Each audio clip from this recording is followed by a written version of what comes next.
승리하셨죠? 아멘. 주님이 우리를 지켜주셨습니다.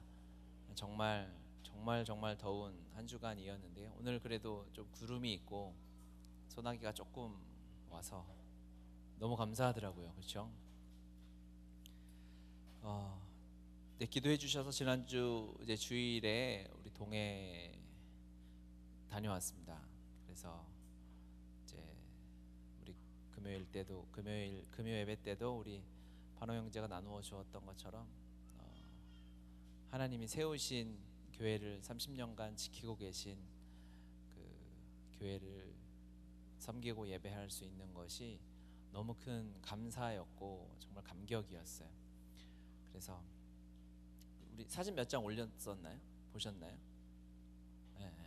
사진을 통해서 감동이 다 안 오셨겠지만 기도해 주셔서 귀한 사역 잘 마치고 저는 거기서 이제 좀 며칠 있다 왔는데 우리 찬양팀 우리 지체들은 그날 바로 돌아왔어요. 그래서 악기 다 다시 갖다 놓고 집에 한 2시 넘어서 들어간 것 같더라고요. 그래서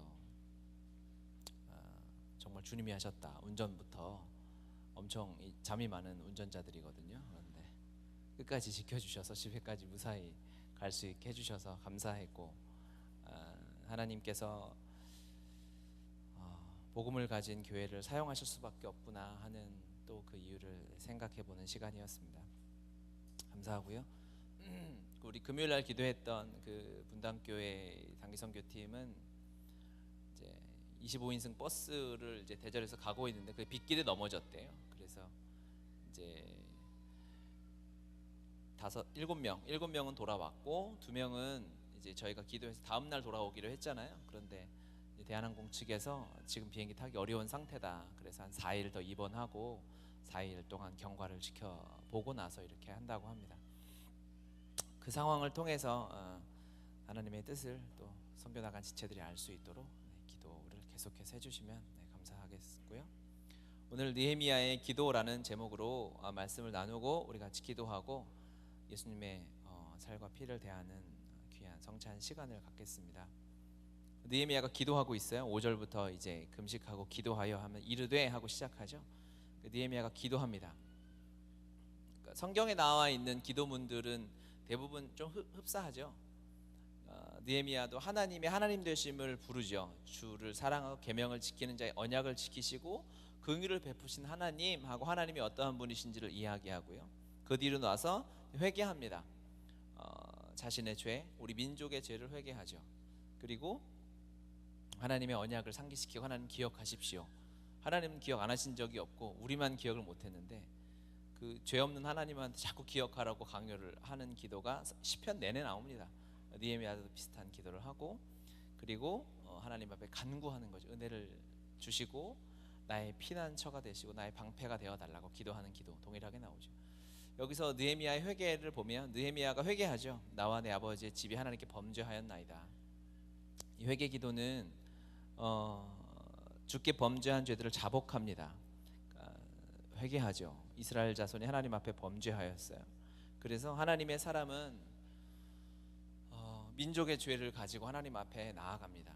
그렇죠. 이게 민족을 이끌어왔던 그리스도인들이 당연히 해왔던 기도의 태도예요. 나라와 민족의 죄, 우리의 교회가 아프면 이 교회의 아픔이 나의 죄입니다라고 기도하고, 그렇죠. 우리 가정에 어려움이 있거나 내가 속한 공동체 문제가 있으면 그것은 나의 죄로 여기고 이렇게 기도하죠. 그런데 나의 죄로 여기고 기도하는데 그것은 나의 죄로 여기는 문제가 아니라 실제로 나의 죄이기 때문에 그렇게 기도합니다. 느헤미야가 예루살렘의 성의 어려운 상황을 보고 자기가 이렇게 기도할 수밖에 없었던 이유는 느헤미야 때문에 이런 일이 생긴 거라고 느헤미야는 믿고 여기기 때문에 이런 기도가 나올 수 있는 거예요. 그냥 따라서 하는 기도 아니라는 거죠. 마음에 하나님 부어주신 마음이 있는 거예요. 왜? 나에게 주신 이 복음은 내가 예수님을 만나 예수 생명 받고 구원받은 이 생명은 전염될 수밖에 없고, 그렇죠? 가정에 여전히 문제가 있다면 내가 받은 이 복음이 나의 연약함 때문에 흘러가지 못하고 내가 그 사랑을 보내지 못하기 때문에 여전히 가정에 우리 교회에 우리 나라에 문제가 있는 거 아니겠습니까? 그렇죠? 이 나라의 문제, 어려움들, 정치의 문제는 전부 교회의 책임이라고 저는 예배 때마다 이야기하죠. 너무 확실합니다. 교회가 하나님이 주신 이 사랑과 복음을 제대로 살아냈다면, 우리나라 일제강점기 독립운동을 할 때 크리스천 숫자가 1%도 되지 않았을 때 그들이 나라를 움직였어요. 지금은 20%가 넘는다고 하는데 나라에서 욕만 먹고 있죠. 제대로 하나님이 주신 이 사랑과 은혜를 흘려보내지 못했기 때문에 그러한 어려움이 찾아왔다. 한국 교회가 이걸 가지고 회개해야 한다 라고 많이 이야기하고 우리도 다 생각할 것입니다. 그것은, 그 교회의 문제는 왜 그럴까? 그것은 난 사람의 문제라고 우리가 아멘하고 믿고 여겨야 합니다. 제가 지금 설교라서 되게 순화해서 얘기하는데, 직설적으로 얘기하면 너 때문이라는 거죠. 여러분 한 사람 한 사람이 예수님이 주신 그 사랑과 은혜를 제대로 가지고 살았으면 우리 나라가 이 정도는 아니라는 거예요. 복음의 속성이 그래요. 복음의 능력이 그래요. 그렇죠? 나를 변화시켰으면, 여러분이 변화돼서 여기서 예배드리고 있는 건 기적이잖아요. 제가 대충 봐도 기적인데, 여러분이 스스로 여러분을 보면 얼마나 기적이에요.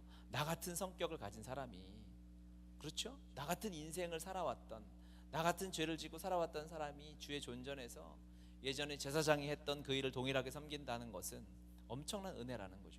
이 복음이 나를 이만큼 변화시켰으면 남들을 변화시키는 건 쉬운 일이라는 거예요. 그럼에도 불구하고 그 일이 일어나지 않고 우리 가정에, 우리 교회에, 내가 속한 회사에, 공동체, 우리 구역에 동일하게 변화가 일어나지 않는다는 것은 내가 하나님이 주신 이 복음의 능력을 제대로 알지 못하고 누리지 못하고 살아가지 못하고 있기 때문이죠. 느헤미야가 그 기도를 하는 것입니다. 그 회개를 하는 것입니다. 결국 이 나라와 민족의 여러 가지 아픔과 안타까움들이 이제 우리 눈에 보여질 거예요. 그렇죠? 지금 나라에도 문제와 어려움이 있죠. 그러면 우리는 그 문제와 어려움들을 가지고 철저히 나의 이 부족함, 나의 연약함, 나의 욕심, 이기심 때문이라는 것을 깨닫고 하나님 앞에 회개하며 기도해야 합니다. 그것이 회개 기도이고, 그것이 느헤미야가 민족을 책임진 자가 했던 기도라는 거예요. 하나님이 그것들을 보여주시면 우리가 우리의 존재를 십자가 복음 앞에서 확인하는 시간들이 매일매일 있으시기를 바랍니다. 그렇게 사셔야 합니다. 느헤미야가 기도하는 기도는 이제 크게 보면 제가 아까 말씀드린 것처럼 굉장히 똑같죠. 하나님의 하나님 대신 회개하고, 하나님의 약속을 상기시키고, 언약을 상기시키고, 또 긍휼을 베풀어 달라고 간구하죠. 시편에 수많은 기도가 이렇게 기도하고요. 기도한 많은 사람들이 이렇게 기도를 했어요. 성경에 보면 그렇죠. 성경을 대충 읽어도 여러분이 알겠죠. 이 얘기는 뭘까요? 우리도 그렇게 기도하라는 거예요. 기도는 표절이에요. 여러분 기도를 따라 하십시오. 기도를 표절하세요. 아멘 하세요. 이게 제가 여러분 저주하는 게 아니라 이게 잘하는 거예요. 기도는 여러분 따라 해야 돼요. 기도는 하나님이 기도의 사람들의 이 기도문을 성경에 수없이 써놓으셨잖아요. 시편 이 책 자체가 기도잖아요. 이걸 읽고 따라하는 거예요. 우리 스스로 우리의 말로, 우리의 아름답고 성경에 쓰여져 있지 않은 새로운 단어와 어휘력과 표현력을 사용해서 하나님을 감동시켜 가지고 하나님 손에 있는 복을 끌어낼 필요가 없는 거예요. 하나님은 원래 아침마다 새로우세요. 우리가 어제 했던 기도를 그대로 오늘 해도 하나님은 새롭다고요. 영원하시니까. 그래서 우리는 기도를 내 마음에서, 내 욕심에서, 내가 살아왔던 경험에서 출발한 기도는 하나님께 의롭다 여김 받기가 굉장히 어렵죠. 왜? 하나님께 예배하는 길은, 하나님께 기도하는 길은 성경에 다 쓰여져 있기 때문에. 그래서 성경이 말씀하고 성경이 했던 믿음의 선배들이 미리 걸었던 그 기도의 길을 따라서 우리가 기도하고 하나님 앞에 나아가야 합니다. 새로운 기도, 새로운 말, 어휘력이 필요가 없어요. 그래서 시편 96편 1편 1절에 보면 새 노래로 여호와께 노래하라, 온 땅이여 여호와께 노래할지어다, 이렇게 얘기합니다. 새 노래. 저도 소시적에는 이 새 노래를 새 작곡인가 보다, 이 새 음반 발표하듯이 새로운 곡을 발표해서 하나님께 예배해야 하나 보다라고 착각한 적이 있었어요. 여기서 새 노래는 뭔가요? 우리가 새로운 곡을 매번 작곡해서 할 수가 없잖아요. 오늘 찬양한 이 찬양 콘티가 새로운 게 하나도 없어요. 그러면 시편의 말씀에 어긋나는 찬양이 되느냐? 당연히 그렇지 않죠. 새 노래는 우리의 마음이 새로워지면 하나님 앞에 언제나 새로운 예배가 되는 것이죠. 그리고 또한 하나님은 언제나 새로운 분이시기 때문에 예레미야가 3장 22절 23절에 보면 여호와의 인자와 긍휼이 무궁하심으로 영원함으로 우리가 진멸되지 아니함이니이다. 이것들이 아침마다 새로우니 주의 성실하심이 크시도소이다. 하나님은 영원하신데 그의 사랑과 인자하심은 영원하신데 이것이 아침마다 새로운 거예요. 매 순간마다 새로운 거예요. 그러니까 그 하나님의 인자하심과 영원하심을 아침마다 매 순간마다 찬양하면 그것은 하나님을 새 노래로 여기시고 하나님이 예배를 받으시고 우리의 찬양을 받으시는 거예요. 새 노래, 새로운 것. 우리 사람은 감정에 익숙해지면 새로운 자극을 찾잖아요. 그래서 막 남녀간에 연애하고 할 때도 이벤트 하다가 거의 말라 돌아가시고 막 이러잖아요. 새로운 이벤트와 새로운 자극을 찾아야 되니까 신앙생활 하면서도 그래요. 조금 자극적인 설교 막 이렇게 하다가 더 센 설교 막 찾아다니고 더 센 훈련 찾아다니고 새로운 자극, 그렇죠? 그러면 새로운 것들을 찾아서 하나님을 찾고 예배하고 새로운 노래만 좋아하다 보면 인간이 지치는 거예요. 우리 스스로가 지치는 거예요. 우리 어떻게 헤아릴 새 것은 없거든요. 언젠가는 다 하나님이 이미 창조해 놓으신 세계 가운데 있기 때문에 새로운 훈련, 새로운 설교, 새로운 예배, 찬양, 음악, 이런 것들을 찾아가면 결국 우리가 그것들을 찾다가 지치고 메마르고 목마르게 되는, 갈급해지는 거예요. 갈증 나게 되는 거죠. 하나님 앞에서는 이미 하나님이 우리에게 허락해 놓으신 이 완전한 하나님의 언약의 말씀, 성경의 말씀을 따라서 예배하고 찬양하고 하나님께 기도하는 것이 새로워지는 것입니다. 새 노래로 찬양하는 것, 새 노래로 예배하는 것, 같은 말씀 안에 사는 것, 이것이 하나님의 성품을 기억하고 하나님께 예배하는 길이에요. 저도 설교를 막 새로운 거 찾고 듣고 훈련도 어느 정도 받다가 이거 좀 약해 훈련이, 그럼 더 센 훈련 찾아가고 이 일을 오랫동안 했죠. 그런데 답이 없었어요. 센 훈련을 갔다가 이제는 진짜 거룩해진 것 같아요. 한 95% 채워진 것 같아. 막 전투력도 막 상승하고 이젠 죄도 안 짓고 막 이러는데 어느 순간 넘어지면 그때 들은 생각이 뭔지 아세요? 그때 들은 생각은 이 훈련으로도 안 되나? 다른 또 훈련이 필요한가? 막 이렇게 막 센 설교 하시는 목사님들 설교도 막 많이 들었어요. 막 욕도 잘하세요. 막 욕하시는 설교를 들으면 막 또 카타르시스가 오잖아요. 그래서 그걸 듣고 이제 내가 죄도 안 지고 사람을 다 사랑해야지 하다가 어느 순간 또 똑같은 죄에 넘어지고 낙심해 있는 저를 보는 거죠. 그러면 더 센 욕이 필요한가? 저 욕쟁이 할머니를 찾아가야 되나? 막 이 생각이 들 정도로 막 그래요. 근데 그렇지 않아요.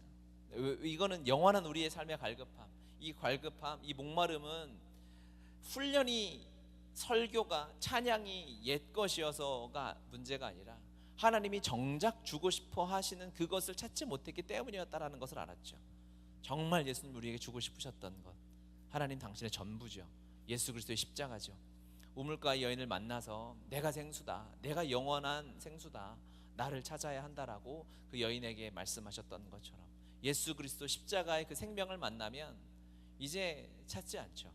갈급하지 않죠. 거기로만 들어가면 회복이 있고 언제나 새로우니까, 아침마다 새롭고 늘 새로우니까 그리스도의 십자가 생명, 그 예수 그리스도의 이 놀라운 복음이 우리를 살게 하는 줄 믿습니다. 그것이 여러분에게 아침마다 새로워지셨으면 좋겠어요. 제발 그렇게 됐으면 좋겠습니다. 느헤미야의 기도를 보겠습니다. 구체적으로 보면 5절에 보면 이르되 하늘의 하나님 여호와, 크고 들어오신 하나님이여, 두려우신 하나님이여, 주를 사랑하고 주의 계명을 지키는 자에게 언약을 지키시며 긍휼을 베푸시는 주여 간구하나이다, 이렇게 말씀합니다. 첫 번째 하나님을 어떤 하나님이라고 얘기했냐면 언약을 지키시는 하나님이라고 말씀하셨습니다. 언약을 지키시는 하나님. 당연히 하나님은 우리에게 하나님의 사랑의 표현은 하나님이 약속하시는 거예요. 하나님이 말씀하시는 거죠. 그리고 그 약속이 실제가 되는 과정 가운데 하나님이 일하심을 보고 하나님의 쉬지 아니하심을 바라보고 묵상하면서 계속해서 우리가 하나님의 사랑 안에 또 그 사랑을 느끼고 감동하게 되는 거죠. 약속은 지금 당장 이루어질 걸 약속하지 않잖아요. 그렇죠? 내가 너에게 돈 10,000원을 줄게 라고 바로 주면 이건 약속이 아니에요. 그냥 주는 거지. 그런데 내가 일주일 뒤에 너에게 10,000원을 줄게, 이건 약속이잖아요. 그렇죠? 그러니까 하나님은 우리에게 약속하시면서 말씀하시면서 그 언약, 하나님의 말씀 자체가 하나님의 성품이 그대로 다 드러나 있는 거예요. 하나님의 전능하심, 신실하심, 시건치 아니하시고 우리에게 거짓말하지 아니하시고 우리를 실망시키지 아니하시는 이 하나님의 이 성품은 하나님의 언약, 약속의 말씀에 다 들어있다는 거죠. 그래서 하나님은 언약의 하나님이죠. 하나님은 하나님의 사람들과 계속해서 언약을 맺으시죠. 약속을 맺으시죠. 아브라함과 언약하시고 모세와 언약하시고 다윗과 언약하시고, 이 언약만 가지고도 신학하는 사람들이 많습니다. 뭐 사실 신약 구약이 다 언약이니까요. 하나님의 약속의 말씀이니까요. 이 언약을 지키시는 하나님, 그 하나님을 우리가 기억하는 것, 그 하나님을 바라보고 나에게 하신 약속을 찾아보는 것, 우리 인생에서 가장 중요합니다. 이 언약 중에 하나님이, 이 언약의 하나님, 우리에게 주신 이 언약들을 제가 이 말씀을 묵상하면서 계속 찾아봤는데 어떤 언약이 가장 중요할까? 그리고 어떤 언약을 하나님 우리에게 잊지 아니하도록 하실까? 십계명, 모세에게 주신 언약 돌판에 새겨 주셨잖아요. 그렇죠? 정말 놀라운 일이지 않습니까? 아브라함의 언약은 아브라함이 잊을까봐 계속해서 언약하고, 심지어 그 당시에 족장들이 했던 그 행위처럼 짐승을 갈라놓고 그 사이를 혼자 걸어가신 하나님을 보여주시고 하는 모습들을 우리가 창세기를 통해서 볼 수 있죠. 아브라함이 잊을까봐 계속 언약을 주시고 모세에게도 언약을 주셨어요. 왜? 하나님은 언약을 잊으시질 않는데 우리는 언약을 잊어버리거든요. 하나님이 우리에게 주신 이 약속과 언약을 잃어버리면 이스라엘 백성이 아닌 거예요. 이스라엘 백성은 언약 백성이니까 약속을 기억하고 하나님의 약속을 따라가는 사람이 이스라엘 백성이고, 이 약속을 잃어버리면 세상 백성과 똑같은 취급을 당할 수밖에 없잖아요. 성경의 역사가 그걸 증명하잖아요. 이스라엘 백성이 왜 실패했습니까? 언약을 버렸기 때문이죠. 이스라엘 백성이 이 다윗 때에 강성한 나라를 이룰 수 있었던 것은 언약을 기억하고 하나님의 언약의 말씀에 따라 순종하고 예배하고 하나님의 임재를 가장 사모했기 때문이 아니겠습니까? 우리는 언약 백성입니다. 여러분 언약 백성이 하나님의 말씀만 가지고 살아가는 백성이에요. 이스라엘 백성은 그렇게 살아왔어요. 우리도 이스라엘 백성이니까 영적으로 우리도 그렇게 살아가는 거죠. 그렇기 때문에 이 언약을 잊지 않는 것이 중요하다. 그래서 모세한테 잊지 말라고 돌판에 새겨주셨는데 사람들이 세상에서 약속을 잊지 않기 위해서 막 손바닥에 볼펜으로 쓰기도 하고 그러죠. 요즘에는 이렇게 막 살에다 새기는 거 유행하더라고요. 그렇죠? 그걸 뭐라 그래? 타투? 뭐 문신? 뭐 이런 식으로 하잖아요. 새기는 거예요. 잊지 않고 기억하려고. 그래서 요즘엔 이걸 많이 하니까 어떤 사람들은 실수로 내가 종이에 써야 될 걸 몸에도 다 쓴 사람들이 있더라고요. 그래서 어떻게 지우나 싶기도 한데, 뭐 온몸이 그냥 도화지처럼 종이가 이렇게 세상에 많은데, 그렇죠? 기억하고 싶은 거죠. 자꾸 잊으니까 드러내고 싶은 거고. 하나님이 이 언약을 우리가 잊지 않았으면 좋겠다, 우리가 기억했으면 좋겠다라고 우리의 삶에 새겨주신 부분이 있더라는 거죠. 그게 무엇일까? 우리 문신이 아니라, 우리가 십자가를 새기고 살아야 되는 것이 아니라 하나님의 형상을 우리의 삶에, 우리의 영혼 안에 그대로 두신 것이 하나님이 우리에게 주신 이 언약의 상징이고 새김이구나라는 것을 깨달았어요. 창세기에 하나님이 우리의 형상을 따라 하나님의 형상의 모습대로 우리를 만드셨지 않습니까? 아멘이죠. 여러분 한 사람 한 사람 하나의 형상으로 만들어 주셨죠. 여러분 안에 그 형상이 그대로 다 있습니다. 예수 그리스도 때문에 그것이 회복되어졌죠. 그것을 잊지 않아야 돼요. 그것을 믿어야 되고, 제가 지난주에도 말씀드렸죠. 하나님이 나의 형상을 따라, 하나님의 형상을 따라 사람을 만들었다는 것은 중간에 사단이 아무리 장난질을 하고 망치고 선악과를 100개 1000개 따먹어도 결국 하나님은 약속하셨기 때문에 하나님이 그렇게 하나님의 형상을 따라 사람을 만들겠다라고 하나님이 생각하시고 계획하셨기 때문에 우리는 다시 그 모습으로 회복될 수밖에 없다라는 것이죠. 그렇죠? 이게 놀라운 거죠. 이게 하나님의 약속이고 하나님의 언약을 우리의 삶에, 우리 영혼에 새겨주신 거예요. 그래도 잊으니까, 그래도 우리가 믿지를 못하는 거예요. 말씀은 계속해서 얘기하죠. 언약 백성, 하나님의 사람은 이 안에 하나님 형상이 있으니까 말씀을 따라갈 때 가장 행복한 거예요. 여러분 말씀을 따라 살 때 제일 행복하시지 않습니까? 그랬던 적이 있을 거예요, 분명히. 그때가 언제냐? 여러분 말씀을 따라 살 때예요. 세상을 따라갈 때 잠깐의 기쁨은 있어요. 하지만 행복이라고 말할 수는 없겠죠. 시간이 지나고 나면 그립지 않으니까. 그렇죠? 중독에서 빠져나온 사람은 중독했던 그때를 그리워하지 않습니다. 그 인생을 지워버리고 싶어 하지. 우리가 세상의 성공에, 돈에, 세상에 쓸데없는 사랑에 중독돼서 살아갈 때는 모르죠. 그게 기쁨이죠. 그게 전부인 줄 알죠.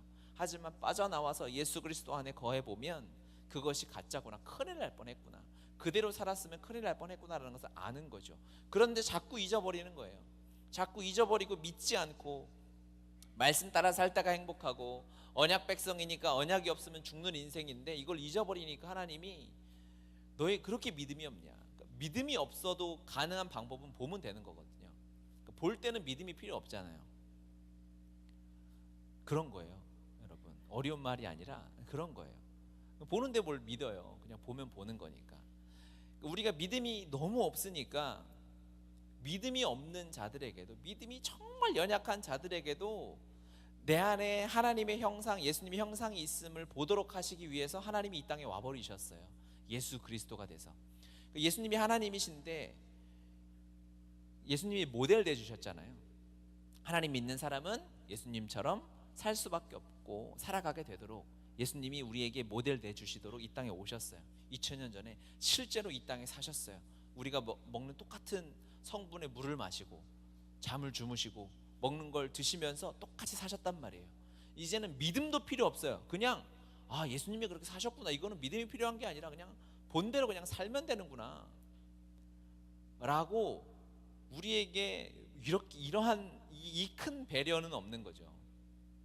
말씀으로 4000년 이상을 얘기해도 믿지를 못하니까 직접 와서 내가 하나님의 형상을 가진 사람이다, 완전한 인간이 돼서 와버리셨잖아요, 여러분. 그래서 예수님은 모델이죠. 우리가 살아가야 할, 우리가 따라가야 할 모습을 예수님이 그대로 사시는 거예요. 그렇게 기도하고 계시죠? 이렇게 기도하시면 돼요. 이렇게 그걸 가지고 부끄러워하실 필요는 없고. 히브리서 7장 22절에 보면 이와 같이 예수는 더 좋은 언약의 보증이 되셨느니라, 이렇게 말씀합니다. 언약 백성에게 가장 큰 보증은 뭐냐? 예수 그리스도라는 거예요. 예수님을 이 땅에 보내주셔서 너 하나님 형상임을 믿으라는 것이죠. 하나님의 형상대로 살아가는 사람의 삶이 이런 것이다라고 예수님은 우리에게 보여주시기 위해서 오신 거예요. 그리고 보여주신 것뿐 아니라 그 능력대로 살아갈 수 있는 모든 것을 다 예비해 놓으시고 성령까지 보내주셔서 우리의 능력이 아니라 예수 생명이 그렇게 살아가도록 만드는 일을 다 조치하시고 다 이루시고 완성하시고 떠나셨죠. 아멘. 이것이 언약의 보증이 되시는 예수 그리스도입니다. 그래서 예수님밖에 없는 거예요. 예수님을 붙잡아야 돼요. 아멘 하셔야 다음 넘어가는데. 네, 아멘. 첫 번째, 하나님을 언약을 지키신 하나님이라고 했고, 두 번째는 긍휼을 베푸시는 주여라고 이야기합니다. 긍휼이란 단어는 헤세드란 단어를 쓰고 있습니다. 헤세드란 말을 들어 보신 분도 있는 것 같아요. 지금 고개를 들고 저를 쳐다보시는 분들은 나 들어봤어, 이런 표정이어서 감사하고. 헤세드, 긍휼. 근데 성경에 여러 단어로 번역을 했습니다. 인자, 자비, 또 사랑으로 번역한 데도 있고. 그런데 이 헤세드는 여기서 긍휼이라고 번역된 이 헤세드, 인애, 인자, 자비, 이 말은요, 언약에 기초한 하나님의 불변적인 사랑을 나타낼 때 이 헤세드란 단어를 씁니다. 아주 특별한 단어죠. 하나님의 사랑의 속성을, 아가페 하나님의 사랑의 속성을 잘 표현하고 있는 단어가 이 헤세드인 거예요. 하나님이 우리를 사랑하시는데 왜 사랑하느냐? 그 이유와 동기가 전부 언약에 있는 거죠. 언약에 기초한 변할 수 없는 하나님의 완전한 사랑을 헤세드라고 이야기합니다. 이것이 하나님의 사랑이에요. 성경에 수없이 구약에 쓰고 있습니다. 이게 언제 또 나오냐면 이제 아브라함과 그의 조카 롯 아시죠? 롯 이야기 때 나와요. 아브라함과 롯이 헤어지지 않습니까? 너 어디 갈래? 너 일로 가면 절로 가고 난 일로 가면 일로 갈게 해가지고 헤어질 때 롯이 아주 믿음이 이렇게 하늘에 계신데 뭐라고 하긴 그렇지만 그 당시로 봤을 때는 굉장히 형편없잖아요.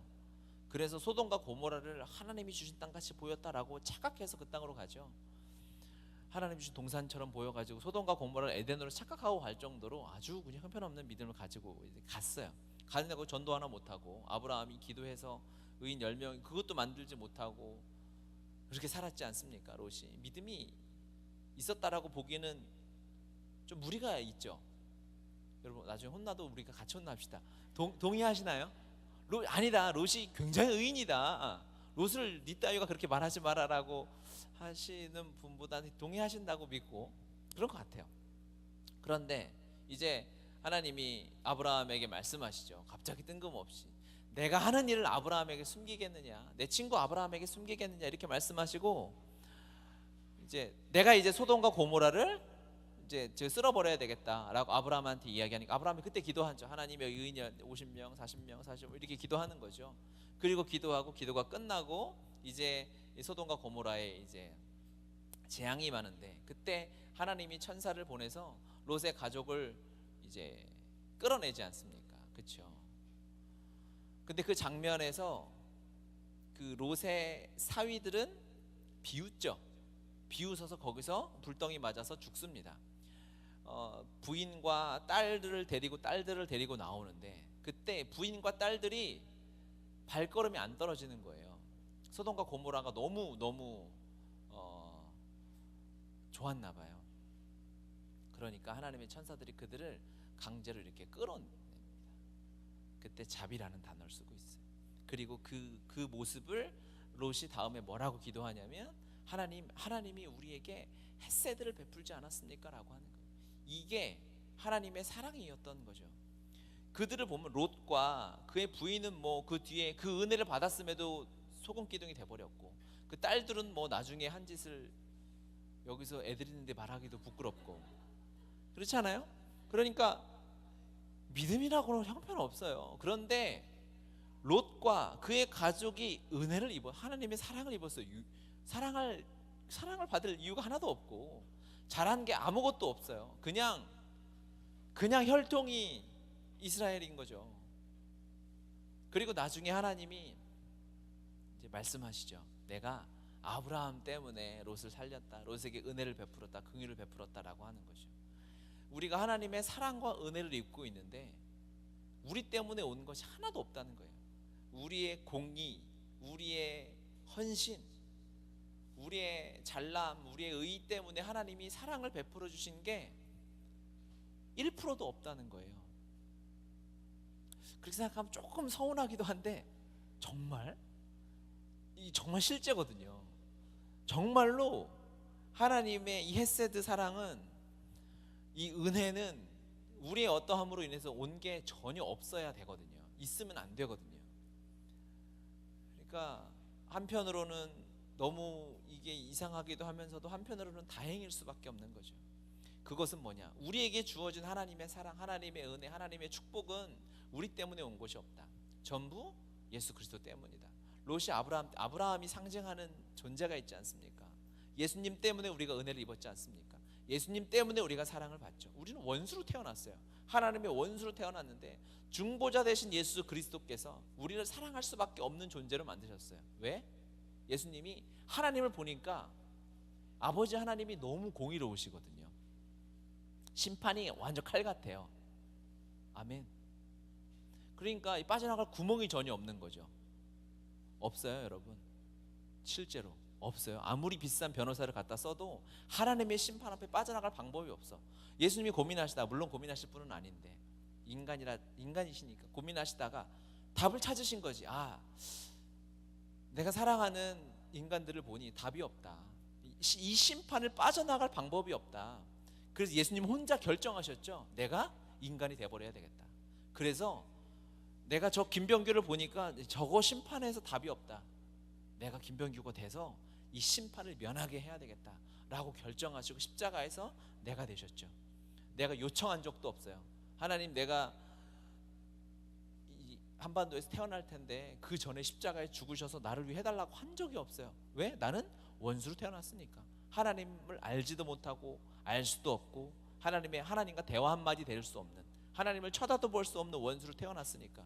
그런데 일방적으로 예수 그리스도께서 내가 되기로 결정하셔서 헤세드, 이 은혜를 베풀어 주셔서 하나님의 은혜와 사랑으로 살 수밖에 없도록 해주셨다는 거죠.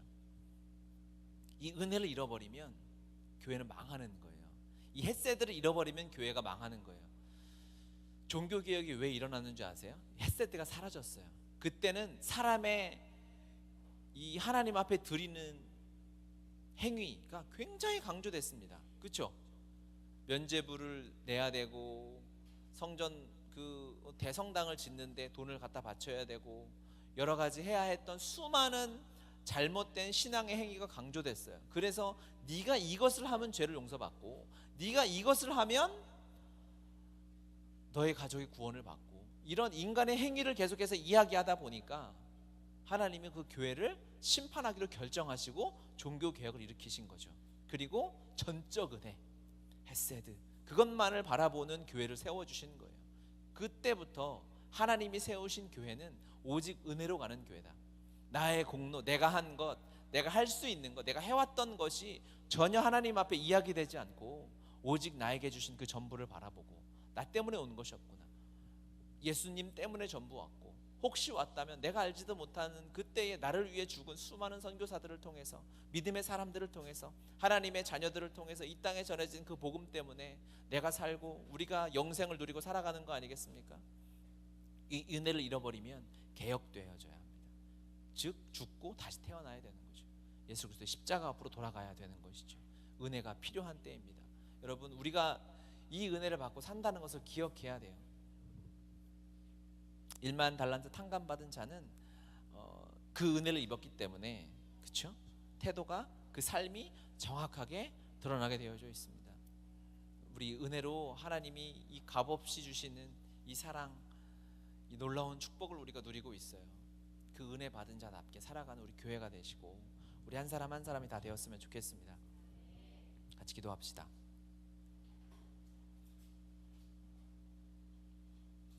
은혜는 조건이 있죠. 하나님 우리에게 은혜를 주실 때 전적으로 우리의 어떠함을 바라보지 않으셔야 되는 것이고, 그렇죠? 우리는 하나님께 은혜를 받을 때 나의 공로, 나의 행위가 하나님 앞에 하나도 드러나선 될 수 없는 것이죠.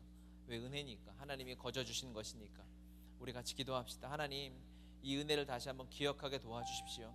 은혜를 잃어버린 교회가 망해갔고, 은혜를 잃어버린 교회가 부패했어요. 나라는 교회, 여러분 한 사람 한 사람이라는 교회가 은혜를 잃어버리면, 이 헤세드를 잃어버리면 부패하는 거, 썩는 거예요. 감사가 사라지는 거예요. 불평만 있고 짜증만 있는 거예요. 하나님이 주신 은혜를 우리 세워봅시다. 하나님이 지금 우리에게 베풀어 주시는 그 은혜를 기억합시다. 그리고 하나님 앞에 기도합시다. 하나님, 이 시간도 하나님의 말씀을 따라 은혜를 기억하는 자 되게 도와주시고, 하나님 이미 주신 이 말씀과 기도의 은혜가 있는데 선배들이 주신 기도를 따라가는 기도의 자가 되게 도와주시고, 하나님이 이미 우리에게 선물로 허락하신 이 언약의 말씀을 매일 묵상하며 날마다 새롭게 역사하시는 주님을 바라보는 자 되게 하여 주시옵소서. 우리 주여 삼창하시고 기도하겠습니다.